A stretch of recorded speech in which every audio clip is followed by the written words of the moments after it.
আমরা উপবিষ্ট হয়েছি গোলখালী থানার অন্তর্গত ঐতিহ্যবাহী গ্রাম স্বনামধন্য গ্রাম হাজারিচর গ্রামে।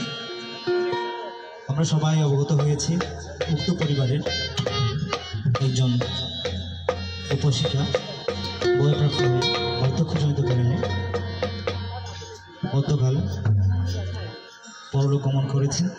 আমরা তার পরলোক গমনকে কেন্দ্র করে বুদ্ধ কীর্তন তথা অনিত্য কীর্তনের আমরা আসরে উপবিষ্ট হয়েছি। মহারাপাড়া সাক্ষ্যমণি কীর্তনের সঙ্গ রাউজান চট্টগ্রাম থেকে। তো আসলে আমরা সকলেই জানি এই গ্রাম বিভিন্ন কারণেই বিভিন্ন জনের জন্যই খুবই বিখ্যাত। তো আসলে আজকে হঠাৎ দীপ্রদা আমাকে ফোন করে জানালেন যে ওনার ঠাকুমা মারা গেছেন। আসলে যেটি আমি সরাসরি বলতে চাই যে দীপ্রদার সাথে আমার কোনো অর্থ বিনিময়ের কোনো সম্পর্ক নয়, ওনার সাথে আমার একটা আসলে আত্মার সম্পর্ক। তো উনি বলার সাথে সাথে আমি সেটা রাজি হয়েছেন এবং আরও বলেছিলেন যে আমাদের উদীয়মান কীর্তনের শিল্পী স্মৃতি দিয়ে থাকবেন। তো আমি বলছি আচ্ছা ঠিক আছে, তাহলে আমরা আসবো, আমরা পৌঁছে গেছি আর সবাই মিলে আসবো। তো আমরা এখানে আসলাম। তো আপনাদের কাছ থেকে আমি আশীর্বাদ কামনা করছি। আমরা দেখতে পাচ্ছি আমরা পৌঁছে গেছে। আমাদের যদি কোনো ভুল ত্রুটি হয় তবে সেটা ক্ষমা সুন্দর দৃষ্টিতে দেখবেন।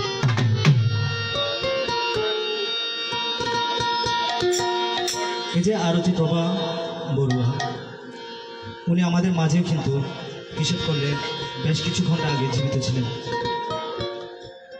কিন্তু উনি আমাদেরকে প্রমাণ করে গেলেন এই যে বাস্তব সত্য, যেটি আমাদেরকে খুব শুনতে তিক্ততা হলেও এটাই সত্য যে আমাদেরকে পরলোক গমন করতে হবে একদিন একদিন। আমরা ছোট বাচ্চাদেরকে শিখাই, ঠিক আছে, আমরা ছোট বাচ্চাদেরকে শিখাই যে মুখে মৃত্যুর কথা নিও না। এর অর্থ হচ্ছে আমরা সত্য কথা সবসময় অস্বীকার করতে ভালোবাসি। মৃত্যু যে অবধারিত এই ব্যাপারটা আমরা কখনো কিন্তু মেনে নিতে চাই না, কিন্তু একজন একজন করে আমাদের কাছ থেকে সব আত্মীয় স্বজন হারিয়ে যাচ্ছে, কেউ বয়প্রাপ্ত হয়ে কেউ অপরে। কিন্তু সত্য কথা হচ্ছে যে আমাদেরকে একদিন পরলোক গমন করতে হবে। এটি কুমার সিদ্ধার্থ, উনি যখন রাজকুমার হিসেবে ছিলেন তখন উনি বুঝতে পেরেছিলেন যে এই সংসারটা কি, এই সংসারের মধ্যে মায়া মোহ আর না হলে ওনার যে ধন সম্পত্তি ছিল, উনি তো যদি রাজা হতেন তবে চক্রবর্তী রাজা হতেন। আর আমরা মানুষরা এমন আমাদের ব্যাংক অ্যাকাউন্টে কয়েক লক্ষ টাকা যখন জমে তখন আমরা নিজেদের নাকের উপর মশা মাছি উঠে দিয়ে যাই। কিন্তু সেই মানুষ যিনি চক্রবর্তী রাজা হতেন উনি সব কিছু তুচ্ছ করে সন্ন্যাস ধর্ম গ্রহণ করে আমাদের দেব মানব সকলের কল্যাণের জন্য উনি ধর্ম প্রচার করে গিয়েছেন। ওনার মতো কি আমরা হতে পারবো? হতে না পারলেও কিন্তু উনি আমাদেরকে পথ দেখিয়ে দিয়েছেন। এখানে উপস্থিত আছেন শ্রদ্ধেয় এবং পূজনীয় ভান্তে, সরাসরি আমাদেরকে দেখছেন। ভান্তে দুজনের পদধর্ম স্মরণে আমি বন্ধন জানাচ্ছি। তো আমরা সবাই জানি যে একদিন সারথী ছন্দকে নিয়ে যখন উত্থান ভ্রমণ বের হয়েছিল, আপনারা হয়তো বা সবাই এই কথাগুলো ছোটবেলা থেকে শুনে শুনে বলা হচ্ছে, কিন্তু এটাই সত্য কথা, এর উপর অনুধাবন আর কিছু হতে পারে না। উনি যখন সারথী চন্দ্রকে নিয়ে উদ্যান ভ্রমণে বের হয়েছিল, তো সেই সময় রাজা শুদ্ধোধন অর্থাৎ কুমার সিদ্ধার্থের পিতা বলেছিলেন যে ওনার চোখের মধ্যে যেন, ওনার দৃষ্টির মধ্যে কোনো দুঃখ দুর্দশা যেন না পড়ে। কিন্তু ভাগ্যের নির্মম পরিহাস ছিল এবং এটা আসলে দৈব একটা ঘটনা যে ওনার চোখের সামনে জরা, ব্যাধি, মৃত্যু এবং সন্ন্যাস এই সব কিছু ওনার চোখে হয়েছে। তো উনি যখন তৃতীয় দিনের মতো উত্থান ভ্রমণে বের হয়েছিলেন তখন সারথী চন্দ্রকে নিয়ে উনি একটা দেখতে পেলেন মৃতদেহ। তো উনি মৃতদেহ আগে কখনো দেখেননি। উনি না দেখাতে হঠাৎ করে জিজ্ঞেস করলেন যে ও হে প্রাণের ছন্দ, আমি দেখতে পাচ্ছি দেখতে মানুষের মতো, কিন্তু চারজন ব্যক্তি কাঁধে করে নিয়ে যাচ্ছে এবং পিছনে তার ক্রন্দনরত আত্মীয় স্বজন। কোথায় যাচ্ছে? যাচ্ছে কোথায়? তো তখন দুঃখ ভারাক্রান্ত হয়ে সারথী ছন্দ তাকে বললেন যে প্রভু, এটা হচ্ছে মৃত্যু। মৃত্যু একদিন আপনাকে, আমাকে, আপনার প্রাণের স্ত্রী যশোদারা, আপনার স্নেহের পুত্র রাহুল, এই সবাইকে এই ইহলোকে সবাইকে কিন্তু গ্রাস করবে। তখন এটি শোনার পর কুমারশীল দেখতে কপালে একটা দুশ্চিন্তার ভাস দেখা দেয়। বলছে আমার এত সালের আমাকে ছাড়তে হবে, আমার স্নেহের পুত্র আমার সবাইকে ছাড়তে হবে, তাহলে আমি এখন কিসের মধ্যে আছি? তখন শারদচন্দ্র আরো বললেন শারদচন্দ্র, ও জন্ম নিলে ভাবে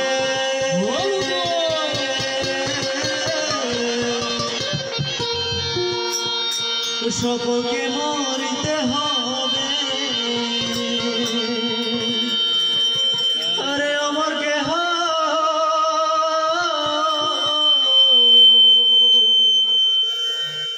নাই তো রহিবে। কাঁদো কাঁদো স্বরে তখন শারদচন্দ্র কুমারশীল বলছেন, জন্ম নিলে ভাবে সকলকে মরিতে হবে,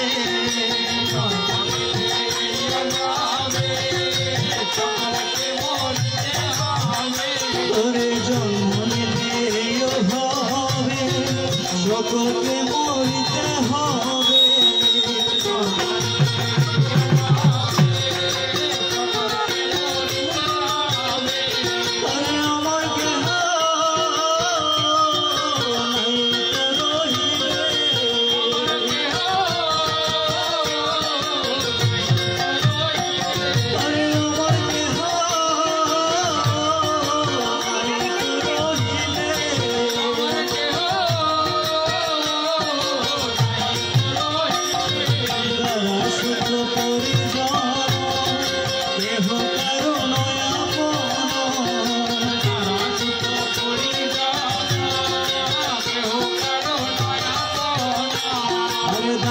সুত পরিজন কেহ কারো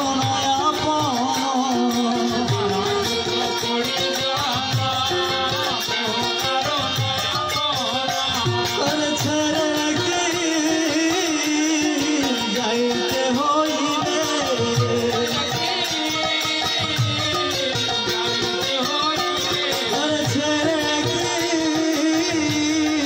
যাইতে হইবে,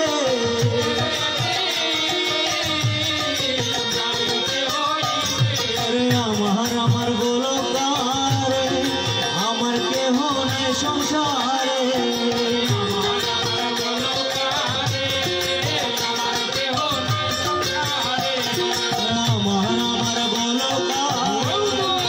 আমার কেহ নাই সংসারে,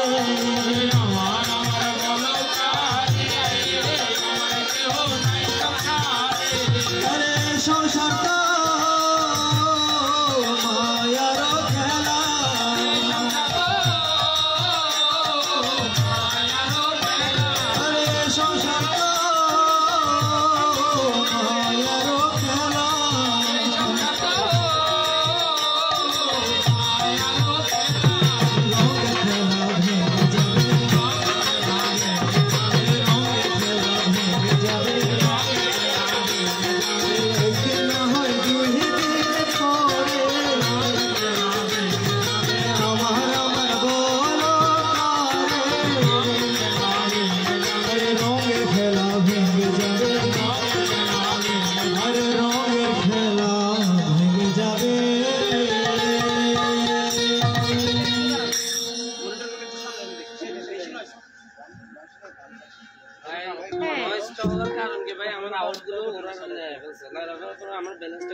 না আপনার সিস্টেম আপনি দিতে মনিটর এখানে দিলে প্রবলেম ঠিকই বসাইছি এটা সব পালার লারে ফেলছে এখন আমার তো দোষ নাই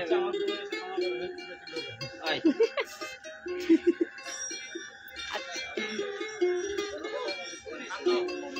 হ্যাঁ সবাই একটু আমাদের সাথে থাকবেন।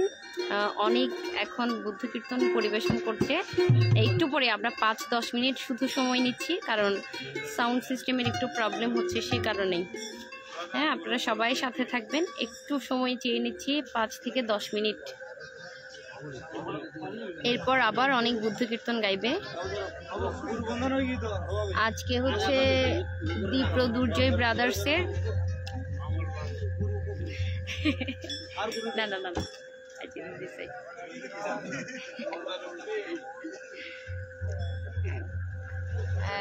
দুজয় ব্রাদার্সের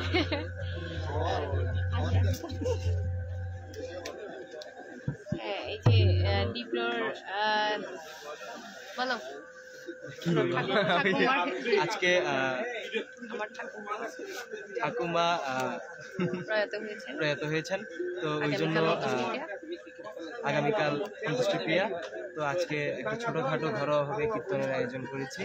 তো সেই সাথে সবাই ঘরের মানুষ আমরা ঘরোয়াভাবে আড্ডা দিচ্ছি। তো সেই সাথে দিদিকে আমরা আমন্ত্রণ করলাম। আরে না, আমন্ত্রণ নিমন্ত্রণ কিছু না, আমিও ঘরের মানুষ, সেই জন্য এইভাবে বসে আছি। এই যে আজকে কোনো সবাই ঘরের মানুষ এখানে। এই রনি ভাই তোমার মাথাটা দেখা যাচ্ছে শুধু, কিছু বলো তো, তুমি এমন ভাবে বসছো, বলো একটা নমস্কার দাও সবাইকে।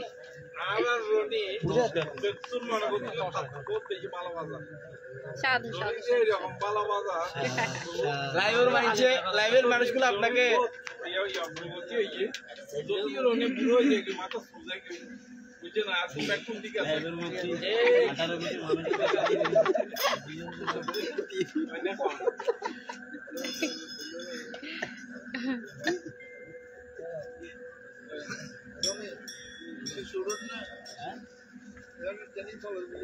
রনি আইসো শিখেছে।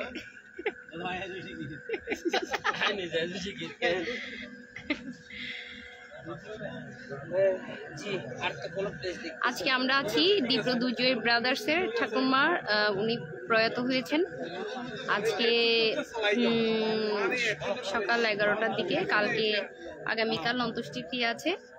তো সেই সুবাদে আজকে আমরা ঘরোয়াভাবে কিছু কীর্তন গাইব।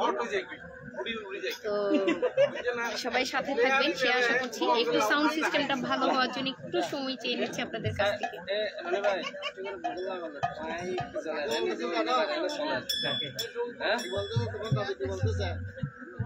দাদা এখন টুপি ইউজ করে না তো, দাদার টুপি নাই যে রনি আগে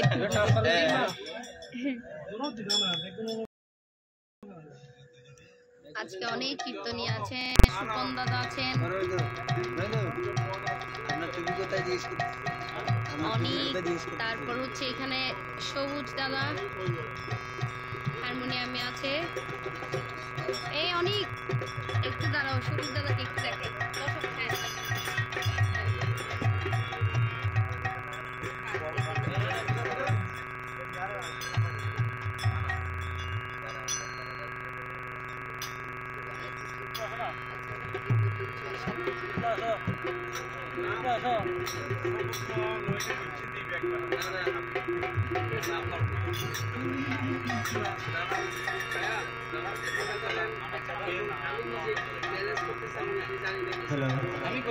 হ্যালো হ্যালো হচ্ছে হ্যালো হচ্ছে এবার সুন্দর লাগছে, সুন্দর লাগছে। এবার তো আমার কণ্ঠ শুনতে পাচ্ছি, এরকম ভাই শুনি না।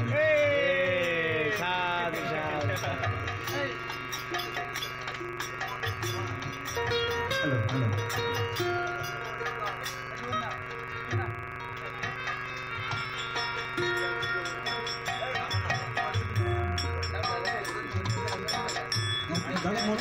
হারমোনিয়াম দিচ্ছিলেন একটু শুনতে হচ্ছে।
Hello. তা সারথী চন্দ্রকে যখন জিজ্ঞেস করেছিলেন, সারথী চন্দ্র বললেন যে এইভাবে জন্মগ্রহণ করলে মৃত্যু অবধারিত, এইভাবে জন্মগ্রহণ করলে মৃত্যু অবধারিত। আমরা মৃত্যুকে ভয় পাই। কোভিড-19 যখন এসেছিল তখন আমরা ভ্যাকসিন নেওয়ার জন্য দৌড়াদৌড়ি করছি। আসলে বাস্তবে একটা জিনিস যদি আমরা চিন্তা করে দেখি, আসলে কি আমরা মৃত্যুর হাত থেকে রেহাই পেয়েছি? কেউ কি এই জিনিসটা বলতে পারবে যে আমি মৃত্যুর হাত থেকে রেহাই পেয়েছি, আমি অমরত্ব ফল লাভ করেছি এই ভ্যাকসিন দেওয়ার ফলে? আমি 3বার রোগ অ্যাক্সিডেন্ট হয়েছি, বেঁচেছি, কিন্তু আদৌ কি আমি মৃত্যুর হাত থেকে আমি রক্ষা পেয়েছি? আমি মৃত্যুর হাত থেকে রক্ষা পাইনি। তো আমাদের আত্মীয় স্বজন পরিজন যখন পরলোকগত হয়, আমরা শোকাগ্রস্ত হয়ে পড়ি। ওটা আমরা খুবই অনুভব করি। কিন্তু মূল কথা হচ্ছে, ওনাকে যদি আমরা কিছু উপকার করতে চাই, সোজা কথাই বলছি, ওনাকে যদি আমরা আসলে কিছু দিতে চাই, তবে স্থির মনে ওনার উদ্দেশ্যে পুণ্যদান করা। ওনার উদ্দেশ্যে যদি পুণ্যদান যদি করতে পারি, তাহলে উনি সেটি প্রাপ্ত হবে না। আমরা যদি ওনাকে আমাদের এখন চোখের জল দেখাই, ওনার কোনো লাভ হবে না, কারণ উনি এখন কোন সত্তায় কোন জনিতে উনি জন্মগ্রহণ করেছেন একমাত্র উনি জানেন। তো ওনাকে যদি আমরা একটু উপকার করতে চাই, তবে সেটা হচ্ছে আগামীকাল যখন পূজনীয় ভিক্ষু সংঘ আসবেন, তখন ওনার উদ্দেশ্যে আমরা জল ঢেলে পুণ্যদান করি। তো কিছু কিছু ব্যাপার আছে যে আমাদেরকে এগুলো রোধ করতে হবে, আমাদেরকে এই জিনিস ব্যাপারগুলো খুবই অনুধাবন করতে হবে। যদিও এটা সত্য কথা যে উনি আমাদের সাথে এতদিন পর্যন্ত ছিলেন, উনি আমাদের মাথার উপর ছায়ার মতো করেছিলেন, তো উনি আমাদের ছেড়ে চলে যাওয়াতে অবশ্যই আমাদের খারাপ সেটা লাগতেই পারে। তো যখন সারথী চন্দ্র বললেন যে এই পৃথিবীতে যারা জন্মগ্রহণ করবেন, আমি আপনি সবাই মৃত্যুবরণ করব, তখন কিন্তু কুমার সিদ্ধার্থের মাথায় আকাশ ভেঙে পড়ল। কুমার সিদ্ধার্থের মাথায় আকাশ ভেঙে পড়ল। উনি তখন ভাবতে লাগলেন, আমি তাহলে এখন কি করছি? আমি আমার এই রাজ্য, আমার স্নেহের পুত্র রাহুল, আমার প্রিয়তমা যশোদারা, সবাইকে ত্যাগ করে আমাকে চলে যেতে হবে। তাহলে আমি এখানে কিসের জন্য আছি? আমার এই জীবনকে তাহলে একদম অর্থহীন। তখন তিনি নিজে বলতে লাগলেন, বুঝলাম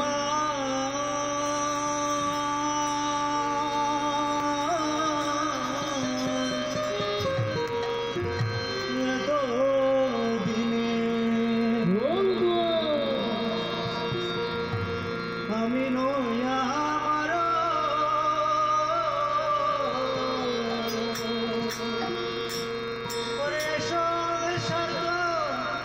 আর কিছু হলো সবই মাত্র বুঝলাম আমি নয়া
আর কিছু নয় সবই মাত্র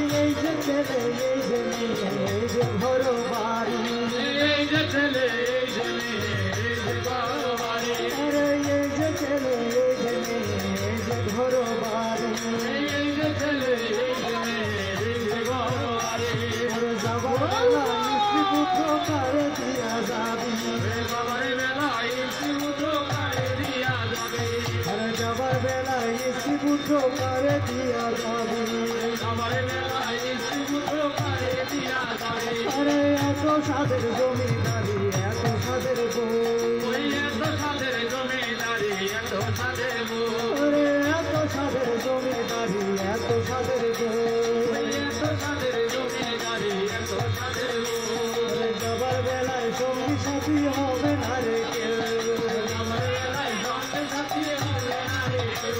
ওরে আমার আমার আমার বলো আমার কেহ নয় ওই আমার বলো আমার কেহ নয়। ওরে আমার আমার আমার বলো আমার কেহ নয় ওই আমার বলো আমার কেহ নয়। দুই দিনেরই জন্য আসা পথের পরিচয় দুই দিনেরই জন্যে আসা পথের পরিচয়। ওরে দুই দিনেরই জন্য আসা পথের পরিচয় দুই দিনেরই জন্যে আসা পথের পরিচয়। ওরে হাট বাজারে লোকে যেমন আগে পিছে যায় ওই হাট বাজারে লোকে যেমন আগে পিছে যায়। হাট বাজারে লোকে যেমন আগে পিছে যায় হাট বাজারে লোকে যেমন আগে পিছে যায়। কেহ আগে কেহ করে ফিরে পুনরায় কেহ আগে কেহ করে গিয়ে পুনরায়। ওরে যেই দিনে তুই জন্মের মতো ভোগে বিদায় হবি ওই সেই দিনে তুই জন্মের মতো আমি বিদায় হবি। যেই দিন তুই জন্মের মতো ভোগে বিদায় হবি সেই দিনে তুই জন্মের মতো আমি বিদায় হবি। দিদির সঙ্গে সেদিন যাবি জমের বাড়ি দিদির সঙ্গে সেদিন যাবি জমের বাড়ি পিতার ভাই বন্ধু আত্মীয় স্বজন মাতা পিতা ভাই বন্ধু আত্মীয় স্বজন। ওরে মাতা পিতার ভাই বন্ধু আত্মীয় স্বজন মাতা পিতা ভাই বন্ধু আত্মীয় স্বজন। পথিকে করে পথের আলাপন পথে পথে করে পথের আলাপন। পথিকে করে পথের আলাপন পথে পথে করে পথের আলাপন। তো সকালে থাকলে তো সবরে করিয়া ওই তোষ কাজে হাত কলঙ্ক সংগ্রহে করিয়া। তো সকালে থাকলে তো সবরে করিয়া তোষ কাজে হাত কলঙ্ক সংগ্রহে করিয়া। এমন করে থাকবি রে ভাই মাটিতে শুইয়া মনে করে তাকে ওই মাটিতে শুইয়া। সকালবেলা নানা পাখি উড়ে উড়ে যায় মনে বেলা নানা পাখি উড়ে উড়ে যায়। সকালবেলা নানা পাখি উড়ে উড়ে যায় ওই সকালে বেলা নানা পাখি উড়ে উড়ে যায়। সন্ধ্যা হলে সেও পাখি ফিরে পুনরায় সন্ধ্যা হলে সেই মাটি তীরে পুনরায়। সন্ধ্যা হলে সেও পাখি ফিরে পুনরায় সন্ধ্যা হলে সেই মাটি তীরে পুনরায়। তাহলে দেখেন আমাদের আসলে সবসময় কীর্তনের সঙ্গে একটাই উদ্দেশ্য আমরা কীর্তনের মাধ্যমে কিছুটা হলেও ধর্মের বীজ ধর্ম চেতনা আপনাদের মধ্যে জাগ্রত করে দেওয়া হয়তোবা আমরা একটু নাচে নাচে লাফালাফি করতে পারতাম হয়তো ভালো লাগতো হয়তোবা অনেকের এখন একটু যদি বলি বিরক্তি বা বোরিং এরকম লাগতে পারে কিন্তু ভূতের ধর্মটা হচ্ছে এরকম আমরা অতিরঞ্জিত করতে পারবো না আবার খুবই ডালও করতে পারবো না অর্থাৎ খুবই যদি বলে রসহীন সেটা হবে না আবার এই রসহীনের মধ্যে একটা যে স্বাদ আছে সেটা যারা আসলে চিনি যারা চা খায় তারা বুঝতে পারে চিনি ছাড়া চা খাওয়ার মধ্যে যে একটা মজা সেটা যারা চিনি ছাড়া খায় তারা বুঝতে পারবে এটা শরীরের জন্য ভালো তো আমাদের ধর্মটা হচ্ছে আসলে এরকম রসহীন কারণ আমরা বেশি নাচানাচি করতে পারবো না আমরা রং থামাবে কিছু করতে পারবো না ধর্মটা হচ্ছে এমনই তো ভগবান বুদ্ধ প্রথমে যখন বুদ্ধতা লাভ করেছিলেন উনি মনে মনে চিন্তা করেছিলেন আমি এই ধর্মটা প্রচার করবো না কেননা আমার ধর্ম যেদিকে যায় মানুষের মন তার বিপরীত দিকে যায় তাহলে আমি যেগুলো বুঝাচ্ছি এগুলো এই ধর্মটা সাধারণ মানুষ বুঝবে না তো উনি আবার দিব্যচক্ষুতে যখন দেখলেন না আমার দ্বারা কিছু মানুষ নিয়ে উপকৃত হবে তখন উনি সিদ্ধান্ত নিয়েছিলেন যে আমি ধর্ম প্রচার করবো তো আমাদের এই গানের মধ্যে যদি মনে হয় যে কিছু রসিক তবে আমরা আন্তরিকভাবে সেটা ক্ষমা চেয়ে নিচ্ছি আমরা চাচ্ছি সবসময় আমরা চাই সবসময় চেয়েছি যে আমাদের এই যে ভগবান বুদ্ধের অমৃত সুরাটাকে আমরা কীর্তনের মাধ্যমে আমাদের কাছে পৌঁছে যাবো শুধুমাত্র এই বুদ্ধ কীর্তনটাকে আমরা যদি বলি কুশল কর্মাদি সম্পাদন যে করা হয় এর মধ্যে একটা বিষয় আর সবগুলো আমরা যেটি সচরাচর আমরা যেটি করে নাচ গান এগুলো ফলে পহাস নিরয় যেতে হবে একটা পহাস নিরয় আছে বিচি নরক অবিচি নরকের পাশে পহাস নিরয় আছে তো ওই মিলিয়ে যেতে হবে। একমাত্র বুদ্ধ চিন্তনের মাধ্যমে স্বর্গপ্রাপ্ত হওয়ার সম্ভাবনা থাকে। তো আমরা সেটা করছি, আপনারা একটু মনোযোগ দিয়ে শোনার চেষ্টা করছি। তো যখন কুমার সিদ্ধার্থ এটা বুঝলেন যে এই জগৎ সংসার মধ্যে সব কিছু অসার, উনি বুঝতে পেরেছেন, তিনি আরও বুঝতে পারলেন যে এই আমার এই জীবনটা যদি একবার যদি হারিয়ে যায় আমার এই কাছ থেকে, আমার এই প্রাণবায়ু যদি একবার উড়ে যায় তাহলে শেষ। এখন আমরা অনেককে দেখি, আমি ফেসবুকে দেখেছি বা অনেক দিনের সাথে আমার সাক্ষাতে আমি দেখেছি শুনেছি, সেটা হচ্ছে কি আমি এখন যে পূর্ণ কাজগুলো করছি, আগামী কন্যাকে একটা আর্যমিত্র বুদ্ধ আসবে, রাম বুদ্ধ আসবে, ঠিক ওই সময় উনি যেন অর্হত বা মার্গ ফল লাভ করতে পারেন। তো আমার কথা হচ্ছে, আমার প্রশ্ন হচ্ছে ওইখানে যে সম্যক সম্বুদ্ধের শাসন জাগ্রত থাকা অবস্থায় আমি আবার আরেকটা বুদ্ধ, আমি যদি এখন পথে মারা যাই বা আমি যদি বয়স হয়ে যদি মারা যাই, বয়স হয়ে মারা গেলে যে আমি সর্বপ্রাপ্ত হবো, বয়স হয়ে মারা যাওয়ার পর আমি আবার মানুষ হবো, এটা তো কেউ গ্যারান্টি দিয়ে বলতে পারবে না, কেউ তো সেটা গ্যারান্টি দিয়ে বলতে পারবে না। আমরা বলি শুধু ধর্মান্তরিত হলেই আমাদের ধর্মটি হারায়, কিন্তু না, কেউ যদি প্রাণে হত্যা করে সে যদি পিঁপড়া মারে সে তো আবার আগামী জন্মতে সে তো পিঁপড়া হবে, নরক থেকে জন্মগ্রহণ করে আসে, তো সে কি বুদ্ধ ধর্মটি পাবে? তো এই জিনিসগুলো আসলে বুঝতে হবে। আমরা যতক্ষণ না পর্যন্ত বুঝবো, আমরা যতক্ষণ না পর্যন্ত বুঝতে পারবো, ততক্ষণ না পর্যন্ত আমরা বুদ্ধ ধর্মে ঢুকতে পারবো না। বুদ্ধ ধর্ম এত সহজ নয়, আবার এত কঠিন নয়।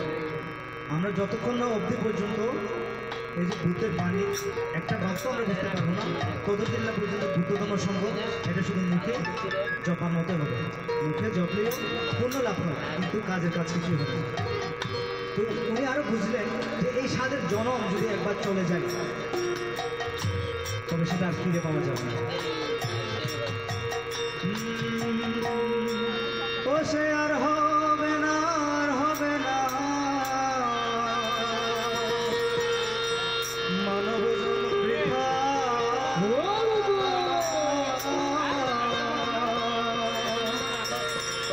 হারে গেলে রে,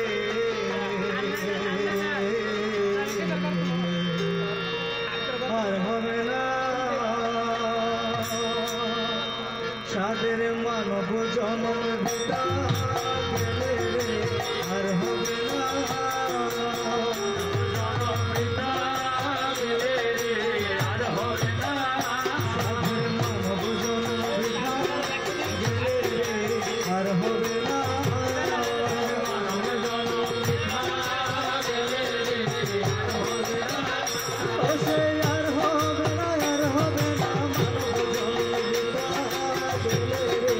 আর হবে না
একবার আমরা কীর্তন গাচ্ছিলাম, যখন আমরা কীর্তন অনুষ্ঠান করছিলাম, একটা মুরব্বী এসে বলছে তোমরা এখানে কীর্তন গাইও না, কীর্তন যদি গাও এখানে পাড়ার মধ্যে মানুষ মরে।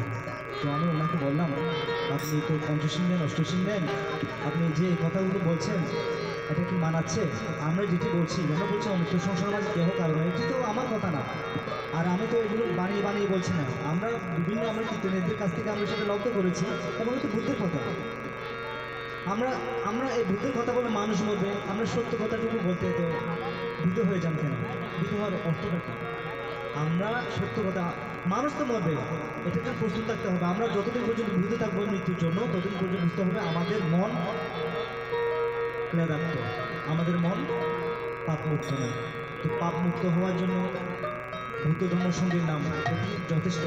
বুদ্ধ ধর্মসঙ্গীর নাম এটি যদি মন থেকে আমরা জপতে পারি, তবে সেক্ষেত্রে অবশ্যই অবশ্যই অবশ্যই আমরা এই বুদ্ধ ধর্মের মধ্যে আমরা আসলে নিমজ্জিত হতে পারি। ব্যাপারটা হচ্ছে না। তো এই যে এখন আরতি প্রভা বলল, উনি আমাদের মাঝে প্রসারিত আছেন, ওনার দেহটা আছে কিন্তু ওনার আত্মা কিন্তু এখানে নেই। কোথায় গিয়েছে সাথে আমরা কেউ জানি না। তো দেখুন, আমরা যদি মনে করি শুধু উনি মৃত্যুবরণ করেছেন, একটা আঞ্চলিক ভাষায় কথা আছে কি, ফাঁড়ারে হাড়ে ফাঁড়িয়ে আসে, তো ফাঁড়া হয় কি ও ফাঁড়িয়ে দুর্দিনও আছে। তো ঘটনাটা হচ্ছে এরকম, একটু আঞ্চলিক ভাষায় হয়ে ওঠা।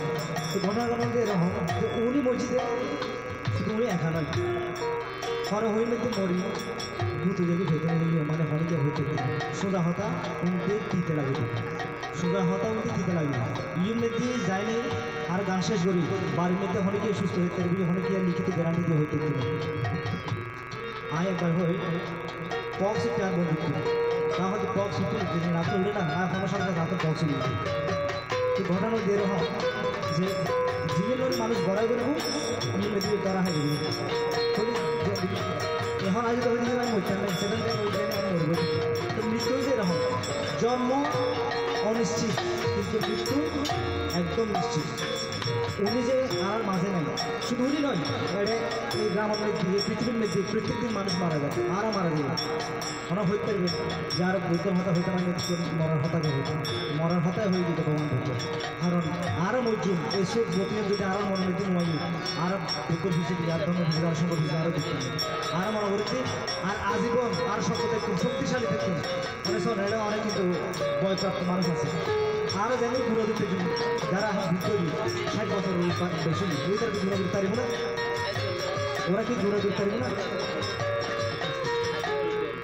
হরদিন ভাই তুমি তরি সব আস্তে আস্তে রেলগাড়ি শ্মশান মেতে যাবি, আস্তে আস্তে যাবি আর জীবন রেলগাড়ি শ্মশান করতে। আজ ইহারা একটু ফুলের দিকে ফুলকে কলি অবস্থা মেতে আছে, সন্ধ্যা হইতে হইতে ওরা বাসি ফুলের দিকে এদের অনেকে দাম না দেয়। অনেক সময় অনেক বৃদ্ধ আছে, অনেক বৃদ্ধা আছে, ভিতরে আরা শত চেষ্টা করলে ও মনে করতে আরও নষ্ট ফলে কারণ মনে বের হয়ে যাবে বলতে এরকম সময় এটা বার্ধক্য এদের কোনো অনার রোগের কোনো এই বার্ধক্য রোগের কোনো ওষুধ কোনো বাইরে নেই। একমাত্র ভগবান বুদ্ধকে বাইরে করে গিয়ে কি বলতে কি মার্গফল লাগবো না, পথ দেখাই দিন ওর পথ অনুসারে যদি আরো সলিড করে তাহলে আর বুদ্ধ ধর্ম আর নিজের বড়ুয়া হই, তালুকদার হই, চৌধুরী হই, আর শান্তি হন যারা নামের ভিসিতে বড়ুয়া টাইটেল হাতে আজ বলতে কি হই অনেকে গ্যারান্টিতে হইতে কিন্তু বুদ্ধের হতা কিন্তু দর্শনের হতা।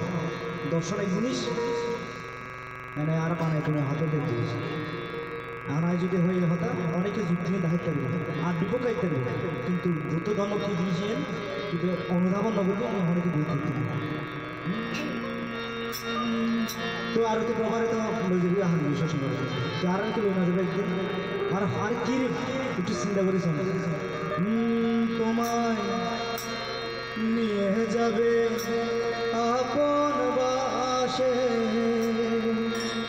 ও তোমায় চারিজনে কাঁধে করে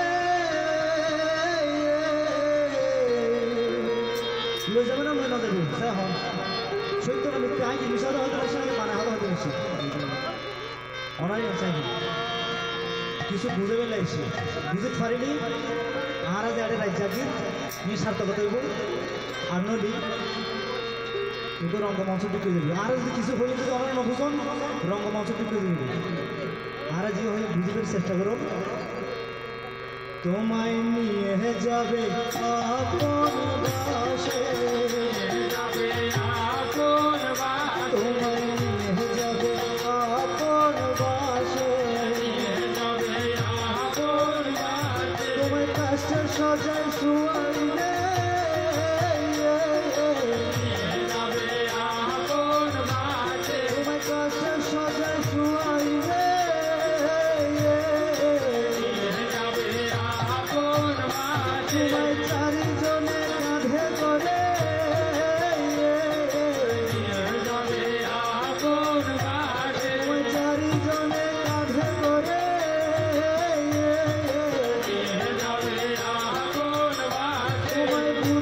ধর্ম সংঘ বলে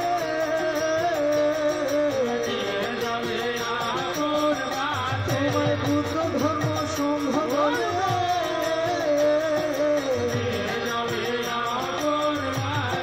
তোমার মাতা পিতা ত্যাগ করে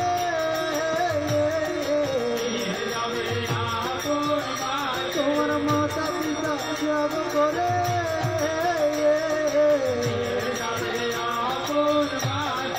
মায়া মোহ করি ধরি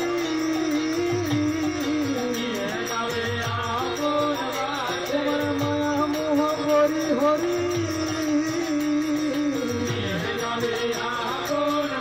তোমার ভাই বন্ধু নয়া পনা তোমার ভাই বন্ধু নয়া পনা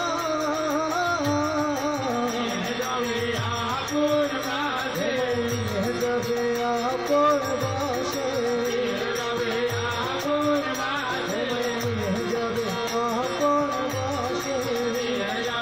আপন বাসে যাবে আপন বাসে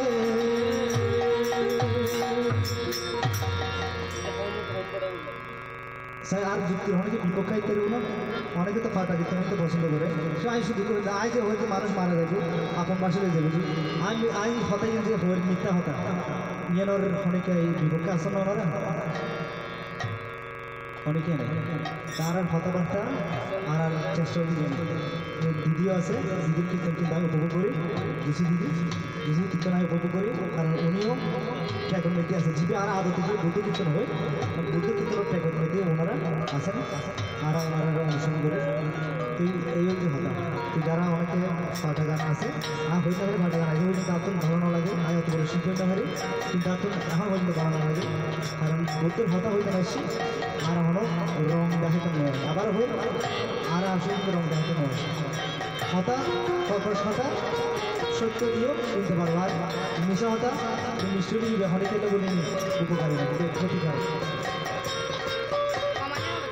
কমিশন একদিন আরো আস্তে আস্তে করে নিই আরো যদি মারা যায় তাহলে আর শ্মশান ঘাটের মধ্যে নিয়ে যাবে শ্মশান ঘাটের মধ্যে আরো ফেলে দিবে তাহলে আরো হরে যেমন পারো না আর এখন হয়তো স্ত্রী পুত্র প্রেমিকা আর প্রেমিকের লোক মরে যাবে আর প্রেমিকের লোক আর ধর্মত্যাগ করে দেবে পরে এগুলো মরে গেলে অনেকে চিন্তা করছি না অনেকে ধর্মত্যাগ করবে যাবে অনেকে নিজেকে ভাই দিনে আজ ত্যাগ করে রেখে আয় তো মরছি আজ ত্যাগ করে রেখে আয় আমার তো বলতে না করতে পারবো কেউ অনেকে চিন্তা না করে এই জন্য কি জ্ঞান ন্যূনতম জ্ঞান সাধারণ জ্ঞান ছোট জ্ঞান যারা তো থাকতো না তার হনদিন অনেক কিছু করে থাকবে সলিউশন এই যে এখন আরতি প্রভাব আলাদা সাথে দিয়ে গেছে ওর ঘরে স্ত্রী ওর ঘরে আমার ছেলে ওর আত্মীয় স্বজন পরিজন যে কোনো জায়গার মধ্যে আছে ঠিক ঠিক আছে আছে না ব্যাকুল ঠিকঠাক জায়গার মধ্যে আছে কিন্তু উনি নেই ঠিক আয়ু যদি মারা যায় একইভাবে ব্যাকুল জায়গার মধ্যে থাকবে এক সপ্তাহ ভর 2 সপ্তাহ ভর 3 সপ্তাহ ভর ব্যাকুল সব ঘুরে যাবে আর এক সময় বেড়াতাম গেলাম আর বাবা এদিন হতে ওষুধ আজ যদি বেড়াতাম যাই তুই আরে ঘর দিয়ে শুরু করে ওটাই যেতাম না পুরো আর থেকে শুনে যেতাম ওই থেকে ফোনে আর সমাধান করার সাথে সাথে কলেজ হতে তোমার বাবা মারা গেল আর বিহারে তো ফোন করি হতে তোমার বাবা মারা গিয়ে তোমার তাড়াতাড়ি হয়ে যাবে তো এই আইনের পরে দিই হয়তো মানে খুব আসলে আই হাজারে দেখি আইন ওনার মারির লেগে হয়তো দুর্গুষে মারি দিয়ে অজান আর একটা ফাড়ি দিয়ে তুই হাইন্দে বহুত চকুর ফাটে হচ্ছে যেহেতু শাসনেতে আগুন দিই চকুর ফানি আর না পড়ে হাইন্দাম সাহেব মানুষ দেখা পেলে হলে হাইন্দাম সাহেব আর তখন বাপুরতা শেষ বারোর মতোই ঘিরে দিয়ে খেতে নাই মিথ্যে করে উঠে হবে আসলে আমি তা খানা আমি সেগুলো ফাড়ি না পড়ে না ফাড়িতে সাইড দিয়ে হলে একটা করে সেগুলোতে লাগাতে কোনো খান খানা নেবে নয় এর ফলে শোক লাগে 1 সপ্তাহ থেকে 2 সপ্তাহ থেকে 2 সপ্তাহ থেকে বাবার হয়তো মনে হলে ঘুরতে তো পৌঁছতে কিন্তু এখন বাবার হয়তো মনে করিতে আর কিন্তু মুসিন হবে মানে অভ্যস্ত হয়ে গেছে বাবা ছাড়া দেখতে চাই অভ্যস্ত হয়ে গেছে ঠিক একইভাবে আমি যদি মরে যাই কেন আমি বাঁচি দেখতে বেতন হবে অনেক তুই নমরছি কিন্তু মরে গেলে আর অনেকে হাড় গরুর বলে হবে ধোয়া এটা আমাকে বড় হয়ে যাবে হাড় গরুরও অনেক ধোয়া কিন্তু আজ যে বলছি নিয়ে ফোনায় ফেলবে আজ তার ফোয়া ফোনায় ফল নাই আজ তার বউ নাই আজ তার প্রেমিকার বলি যদি চুরি করি যদি একটা যদি খারাপ কাজ করি এটা ড্রাইভার কিন্তু আর এটা আমি হলে জানি এর ড্রাইভার কিন্তু একমাত্র আর চলে সব এখন যদি আরো যদি দোহাই দিই আর পরিবার লোক শুরু করছি আর অমুকুলে শুরু করছি মিথ্যা একদম মিথ্যা নাই জিম করি দেখুন আর ভালো দিতে একমাত্র আয় লই দিন পাপ যাবো পূর্ণ যাবো কিশোর কম অকিশোর কম এগুলো ছাড়া আর কিচ্ছু নয়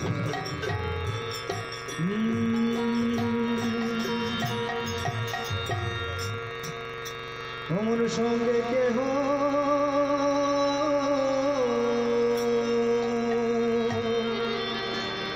যাবে না তো মরণকালে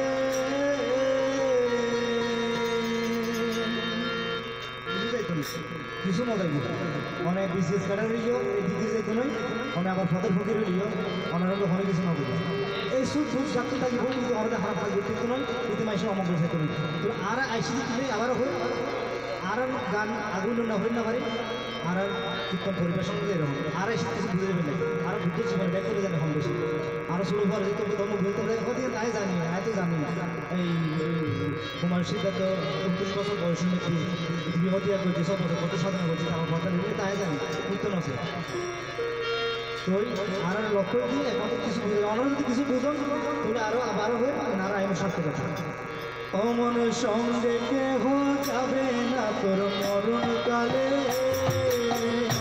কেহ যাবে না তোর মরণ কালে সঙ্গে কেহ যাবে না তোর মরণ কালে সঙ্গে কেহ যাবে না তোর মরণ কালে অমন আত্মীয়তা কুটুম্বিতা সঙ্গে কেহ যাবে না তোর মরণ কালে অমন আত্মীয়তা কুটুম্বিতা কেহ যাবে না তোর মরণ কালে অমর লোহার সিন্ধুকের যাবি সঙ্গে কেহ যাবে না তোর মরণ কালে অমর লোহার সিন্ধুকের যাবি সঙ্গে কেহ যাবে না তোর মরণ কালে আরে আমার বলো রে কেহ যাবে না তোর মরণ কালে আরে আমার বলো রে কেহ যাবে না তোর মরণ কালে মাতা পিতা ভাই বন্ধু কেহ যাবে না তোর মরণ কালে মাতা পিতা ভাই বন্ধু কেহ যাবে না তোর মরণ কালে মনে তো সাধের জমিদারি কেহ যাবে না তোর মরণ কালে মনে তো সাধের জমিদারি কেহ যাবে না তোর মরণ কালে আমার সঙ্গে কেহ যাবে না তোর মরণ কালে কেহ যাবে না তোর মরণ কালে আমার সঙ্গে কেহ যাবে না তোর মরণ কালে কেহ যাবে না তোর মরণ কালে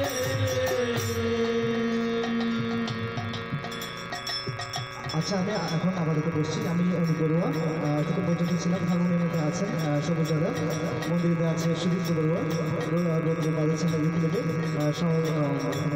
কোরাসের মধ্যে আছেন দীপু সুপন আমাদের দাদা আসলে উনি গাইবেন আমি ওনাকে অনুরোধ করলাম যে দাদা আজকে আমি প্রথমে শুরু করবো উনি আমাকে কিছু সুযোগ দিলেন আসলে আমাদের সাথে উনি কীর্তন মিশনের প্রধান গায়ক করছেন আমার এই দাদা সুপন দাদা তো এখন এদিকে মন্দিরটা আছে আবার দ্বিতীয় আছেন সৌদি দাদা রবি দাদা এবং আমাদের সাথে তো এতক্ষণ ছিলেন আসলে আমাদের বৌদ্ধ সমাজের গল্প যেটি বলতে হয় তীব্র দ্বিতীয়টা ছিলেন এবং একটু এখন আমি জয়েন করতে বলবো আমাদের সাথে যে আমাদের বৌদ্ধ সমাজের সারা জাগানো ধন্যবাদ আমাদের কীর্তনিয়া আসলে যিনি দেখিয়েছেন যেটি আমরা সরাসরি ওনার সামনে বলছি যে ওনার আগে কিন্তু কোনো প্রমিলার মধ্যে কিন্তু কেউ কীর্তন গায়নি আমাদের বৌদ্ধ সমাজে তো উনি আমাদের সাথে আছেন দিদি ডিসি বড়ুয়া তো ওনাকে আমি এখন আমন্ত্রণ জানাচ্ছি ওইটার জন্য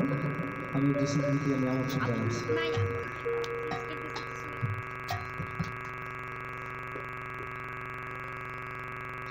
এই 37% চার্জ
আমি প্রথমেই মহাকারণিক তথাগত সম্যক সম্বুদ্ধের পাদমূলে করজোড়ে নতশিরে বন্দনা নিবেদন করছি।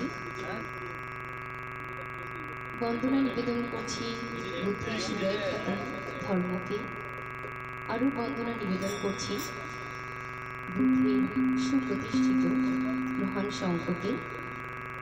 এবং আজকে এই কীর্তন আসরে সকল উপস্থিত আমার মাতৃমণ্ডলী পিতৃমণ্ডলী সকলকে যথাযথ প্রণাম নমস্কার। আজকে আমরা আছি আমাদের পরম জ্ঞাতি শ্রদ্ধাভাজন আমাদের ঠাকুর আরতি প্রভা বড়ুয়ার আগামীকাল অন্ত্যেষ্টিক্রিয়া উপলক্ষে আজকে বুদ্ধ কীর্তন। আমরা একেবারেই ঘরোয়া পরিবেশে আছি। তারপরও আজকে অনেক শিল্পী আছে, একদম বৃহত্তর ফোয়ারাপাড়া কীর্তনিয়া সংঘ, অনেক স্বনামধন্য একটি কীর্তনিয়া দল ওনারা আছেন। সবুজ দাদা আছেন, সুপন দাদা আছেন, অনেক গেয়েছে এবং অনেক ছোট ভাইরা আছেন। তো আপনাদের সামনে আমিও কিছু পরিবেশন করব, চেষ্টা করছি পরিবেশন করার। ভুল ত্রুটি খাওয়া সুন্দর দৃষ্টিতে দেখবেন।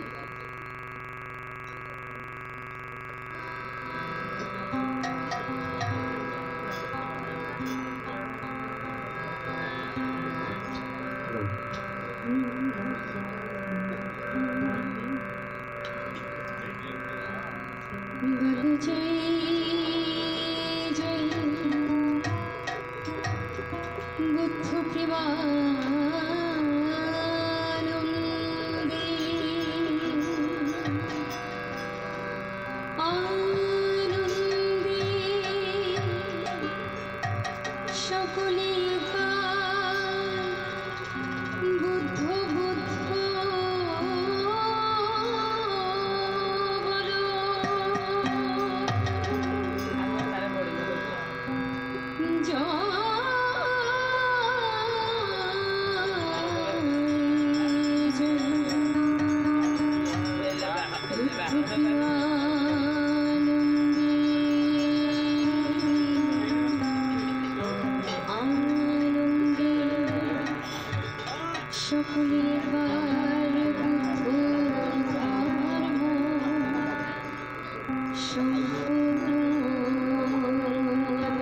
শ্রীচরণী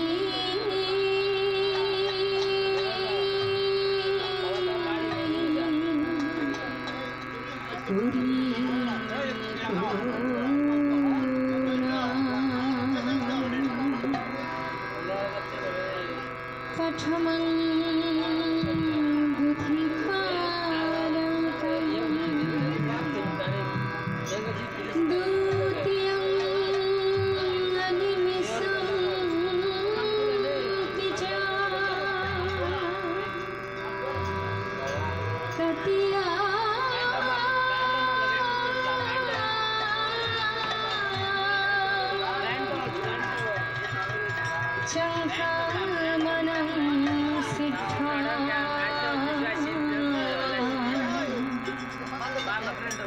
চতুর্থা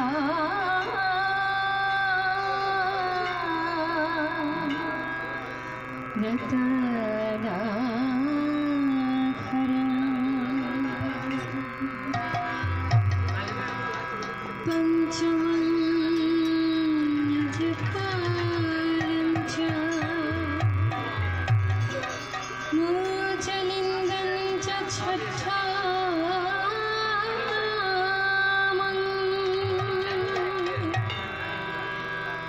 সপ্তমং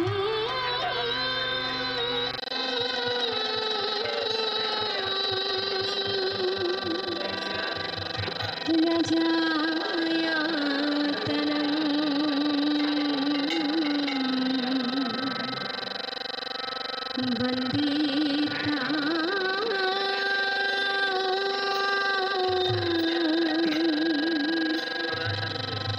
बुद्धि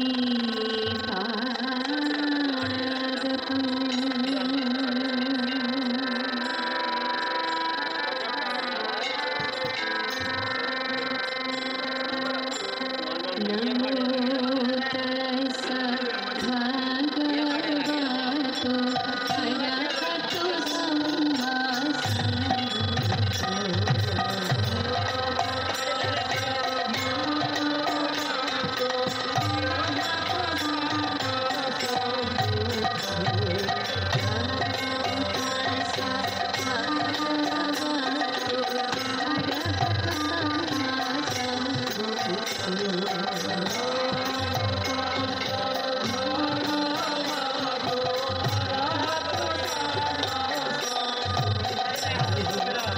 नामे धर्म नामे संत नामे धर्म नामे संत नामय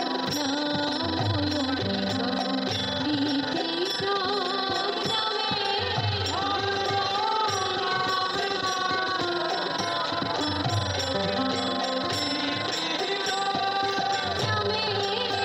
धर्म नामे संत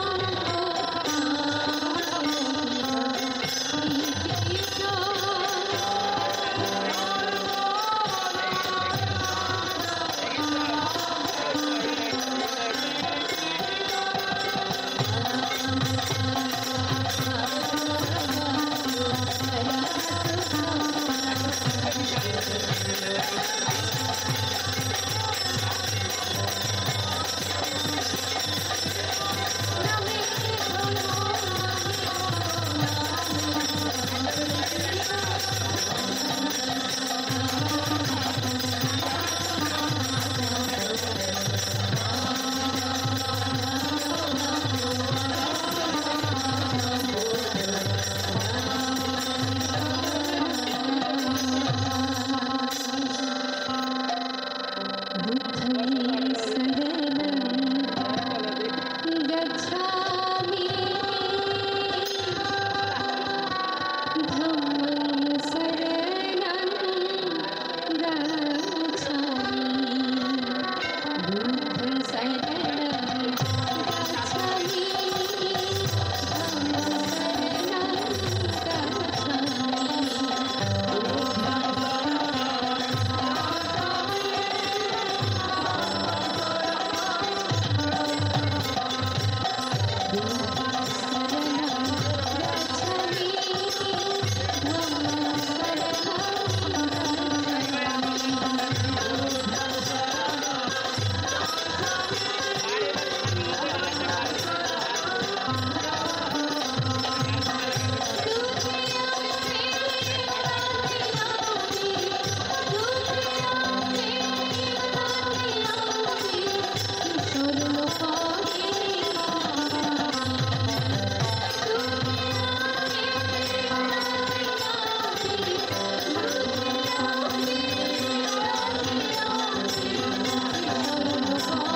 আমি আজকে এই কীর্তন আসরে বসে দুটি কথা বলতে চাই।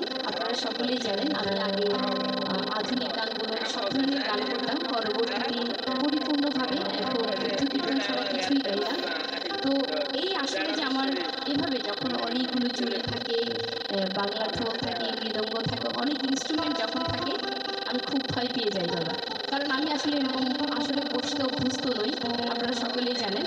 তো একেবারে হারমোনিয়াম বাজি আমি বাজিয়ে গাই না তা না, আমি অবশ্যই বাজিয়ে আমার ঘরে বসে যখন টুকিটাকে একটা মৃদঙ্গ নিয়ে যখন লাইভ দিই তখন আমি ওভাবে গাই, কিন্তু আসরে বসে একটা একটা এনার্জির প্রয়োজন হয়, সেটি আসলে আমি খুব কেমন ভয় ভয় লাগে আমার কাছে।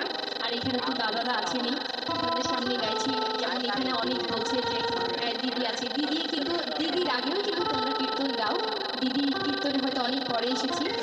তো যদি আমার গানে কোনো ভুল ত্রুটি থাকে অবশ্যই ক্ষমা সুন্দর দৃষ্টিতে দেখবেন।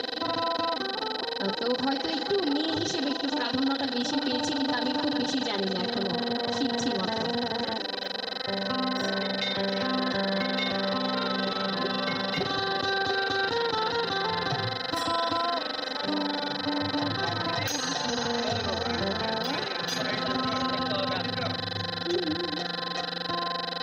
মনের কিরানন্দ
আমি আজকে আসনের মধ্যে বৌদ্ধ ধর্ম সংঘ মাতা পিতা গুরুদের প্রতি বন্দনা নিবেদন করেছি।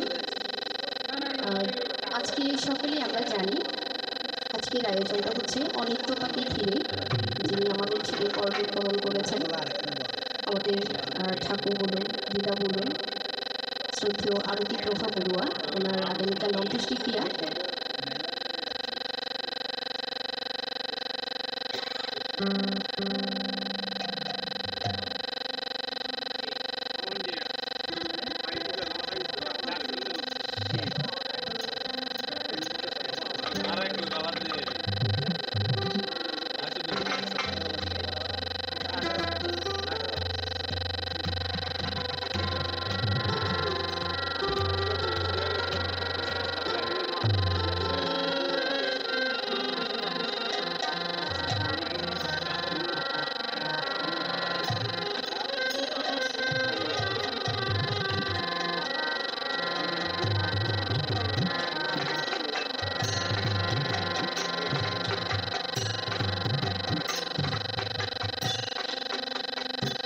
এবার আমি প্রথম আমার আসল বন্দনার পরে যে কীর্তনটি গাইতে যাচ্ছি, আমরা যাকে কীর্তনের শিরোমণি বলে জানি আমাদের বাংলাদেশ তথা পুরো বিশ্বে, যাকে আমরা কীর্তনের শিরোমণি বলে জানি, শ্রদ্ধেয় ঠাকুর বড়ুয়ার অসাধারণ একটি অনিত্য কীর্তন আমি আসলাম ভাবে যাবো কিনিয়া। আজকে এই যে অনেক খুব ছোট হলেও ওর জ্ঞানের ভাণ্ডারটা আপনারা বুঝতে পারছেন, অনেক তথ্য কথা জানেন, সে বলার চেষ্টা করেছে, আমাদেরকে জানানোর চেষ্টা করেছে। আপনারা যারা শ্রবণ করছেন আপনাদেরও কিছুটা মেসেজ একটি গানের মাধ্যমে, আসলে প্রতিটি গানের মাধ্যমে একটি মেসেজ থাকে যে এই গানে কী বলতে চাইছে, আমরা কী বোঝাতে চাইছি। তো অনেকভাবেই চেষ্টা করছে সে বোঝানোর জন্য, তো আমরাও চেষ্টা করছি ধারণ করার। তো এখন যে কীর্তনটি গাইব আমি আসলাম ভাবে যাবো কিনিয়া। আমরা তো মনে হয় যে ওই একেবারে উপর থেকে ছুঁড়ে ফেলে দিয়েছে, আমরা চলে আসলাম এই ভব সংসারে, তাই না? কিন্তু যদি আমরা ভাবতে যাই তবে কোথা থেকে এসেছি, কোথায় আছি, কোথায় যাব, কিছুই কিন্তু জানি না, না? শুধু আসলাম, আসতে বলেছে চলে এসেছি, কিন্তু মাঝখানের সময়টা কী করছি, কোথায় যাব, কিছুই কিন্তু চিন্তা নেই, শুধু ভেসেই চলেছি মানব জগতে। যেমন আমাকে যদি কেউ প্রশ্ন করে তুমি কি জানো, আমি বলবো জানি না। আবার যদি বলে তুমি কি জানো, আমি জানি। আবার যদি প্রশ্ন করে তুমি কি জানো, জানি না। তবে শুধু জানি না এবং জানি, তিনটি কথার মধ্যে আমাদের অতীত, বর্তমান এবং ভবিষ্যৎ। তার মানে আমাকে জিজ্ঞেস করছে তুমি কোথা থেকে এসেছো, আমি তো জানি না। তুমি কোথায় আছো, আমি শুধুই জানি এই ভব সংসারে ঘুরপাক খাচ্ছি। আবার যদি প্রশ্ন করে তুমি কি জানো, আমি জানি না, অর্থাৎ আমি কোথায় যাব সেটি কিন্তু জানি না। এই যে আমাদের এখন আমি যখন আসলাম ভাবে যাবো কিনিয়া, সারা জীবন পাপ কলঙ্কে রইলাম ডুবিয়ে, এই কীর্তনটি যখন গাইতে যাই খুব আবেগ আপ্লুত হয়ে যায়। আমার মনে হয় যে মানে এই কীর্তনে আমার প্রতিটি শরীরের রক্ত কণায় কণায় ঢুকে গেছে, এরকম একটি বিষয় আমার কাছে মনে হয়। বিশেষ করে আমি এখন আমাকে সবাই চিনে, জুসি বড়ুয়া বলে চিনে, বুদ্ধ কীর্তনিয়া বলছে, বাংলাদেশের প্রথম নারী বুদ্ধ কীর্তনিয়া বলছে, কত শত টাইটেল না। কিন্তু যখন চলে যাব তখন আমার পরিচয়টা কী হবে, তখন কি কেউ বলবে, যদি আমার এই যে প্রাণবায়ুটা যখন চলে যাবে, আজকে আমাদের ঠাকুর মতো যদি এই যে একেবারে যেমন আমরা যখন বেঁচে থাকি কত সুন্দর বিছানা, বেড বিছানা না, যখন মারা যায়, যখন আমি মারা যাব তখন আমার বিছানা হবে শুধুমাত্র এই মাটির দেহ, মাটি হয়ে যাবে। তো ওই যে বললাম আমি জুসি বড়ুয়ার, আমার পরিচয়টা কি হয়ে যাবে তখন, লাশ হয়ে যাবে। এটা আমাকে খুব বেশি কাঁদায়। আমি ভাবি আমি যখন মারা যাব তখন এই যে এত নাম যশ কিছুই থাকবে না, শুধু থাকবে কি ওই যে জুসি থাকবে না,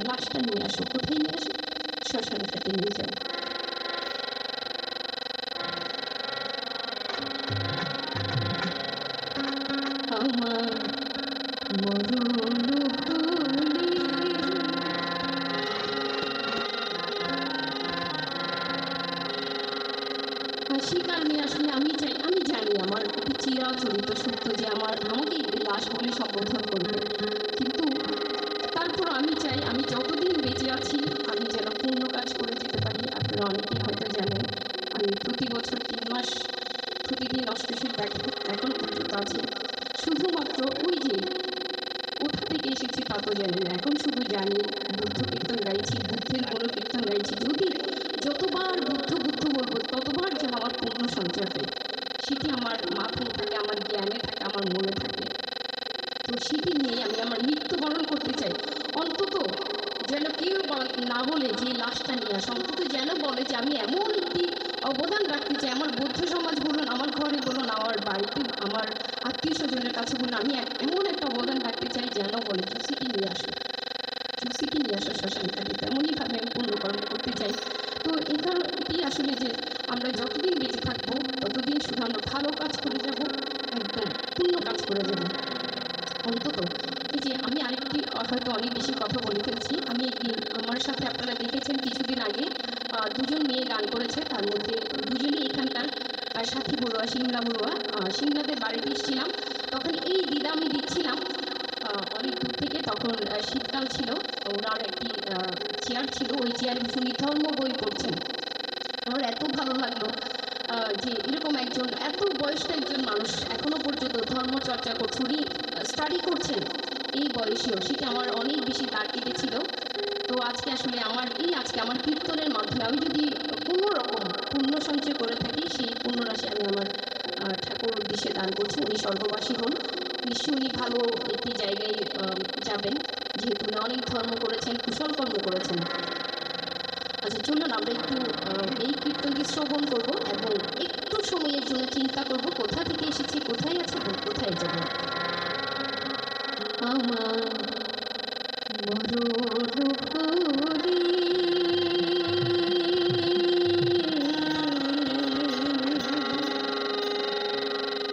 শ্মশানে ঘাটে ফেলে দেবে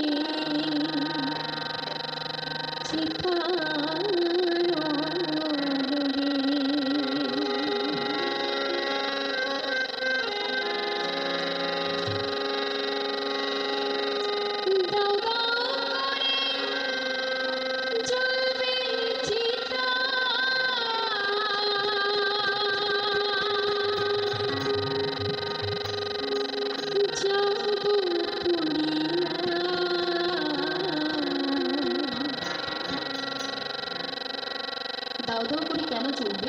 কারণ আমরা তো নির্বাণ প্রাপ্ত হতে পারবো না, তাই জ্বলবে, কারণ আমাদের আবার পুনর্জন্ম হবে। তাই আমি আসলাম ভাবি যাব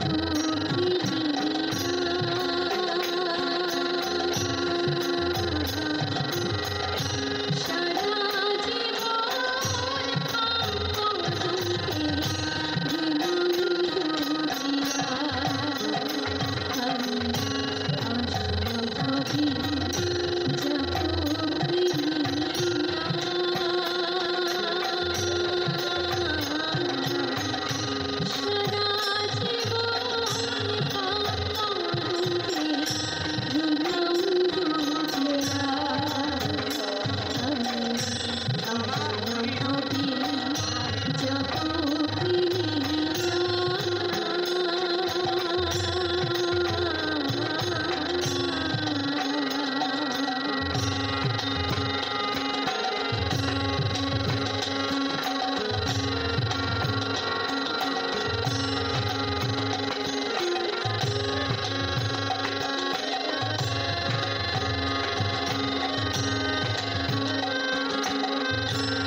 12 বছর পরে শ্রোতাভক্তি ফল লাভ করে। তো আমার এখন 3 বছর চলছে। আমি চাই কোনো না কোনোভাবে আমি যেন 12টি বছর অন্তর প্রতি বছর 3 মাস আমি এই অষ্টশী লোকোৎসব পালন করতে পারি, শুধুমাত্র যেন শ্রোতাভক্তি ফল লাভ করতে পারি।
আমি আসলে আমার জীবনে আমার কীর্তনের জার্নিটা খুব কম সময়।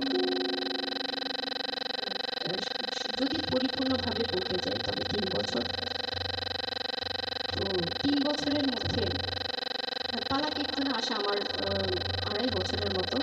এর আগে আমি আপনারা জানেন এখানে অনেকবার কীর্তন গাওয়া হয়েছে, হয়তো পালা কীর্তন গাওয়া হয়নি, কিন্তু আমি ছোটা কীর্তন করতাম। তো সেই থেকে আসলে এই কীর্তনটির প্রতি আমার অন্যরকম একটি ভালো লাগা। আমি খুব স্টাডি করেছি এই কীর্তনটাকে নিয়ে, সেই জন্য আসলে আমার খুব কাটায় আর কি। এই কীর্তনটা যখন গাইতে যাই নিজেকে ধরে রাখতে পারি না, হয়তো খুব মন থেকে অনুধাবন করি এই কীর্তনটা। আশা করছি আপনারাও শ্রবণ করেছেন। তো এই পর্যায়ে আরও কিছু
ত্রিপিটক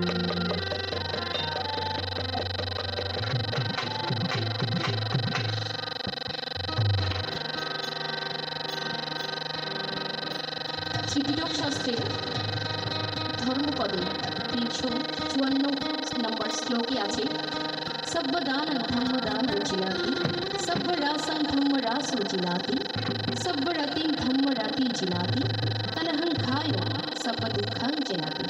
অর্থাৎ ধর্মদান সকল দানকে জয় করে, ধর্মরস সর্বরস অপেক্ষা উত্তম, ধর্মরতি সকল রতিকে পরাভূত করে এবং তৃষ্ণাক্ষয় সর্বদুঃখকে জয় করে। অর্থাৎ আমাদের জন্ম কেন বারংবার হয়, কেন বারবার আমাদের জন্ম হয়, একটু কথা বললে ভালো হয়। আমাদের বয়োবৃদ্ধ যারা আছেন, বয়োজ্যেষ্ঠ যারা আছেন, যাই হোক, আমাদের তৃষ্ণার কারণেই বারবার জন্ম হয়। এই পুনর্জন্ম লাভ করি আমরা শুধুমাত্র অপূর্ণতা থেকে। অপূর্ণতা আমাদের বারবার গ্রাস করে বলেই আমরা বারবার এই মানব জন্মে আবার জন্ম নিই, আবার জন্ম নিই। তাই দুঃখকেও বারবার আমরা বরণ করে নিই। তাই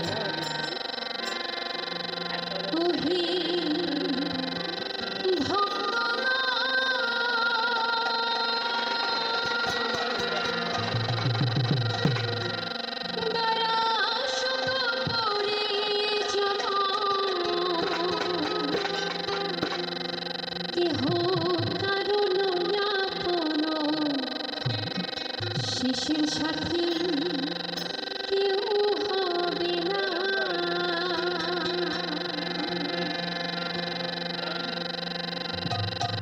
আজকে যে দুটো ঠাকুর চলে গেছে না, আমাদের আপন না, তোমার ঠাকুর, আমার ঠাকুর, তোমার তো আরো বেশি, বাবার মা, একদম ঘরের রক্ত তো, কিন্তু উনি কি আপন? উনি কি তোমার আপন? বলো, আপন? আপন না। কেন আপন না? যদি আপন হতো তবে ওনার সাথে তুমিও যেতে, আমিও যেতাম, তাই না? যদি আপন হতো, আপন নয় বলে ছেড়ে চলে গেছেন। তাই পুনর্জন্ম তৃষ্ণার কারণ শোনো ভক্তগণ, পুনর্জন্ম তৃষ্ণার কারণ, পুনর্জন্ম তৃষ্ণার কারণ শোনো ভক্তগণ, পুনর্জন্ম তৃষ্ণার কারণ, পুনর্জন্ম তৃষ্ণার কারণ শোনো ভক্তগণ, পুনর্জন্ম তৃষ্ণার কারণ।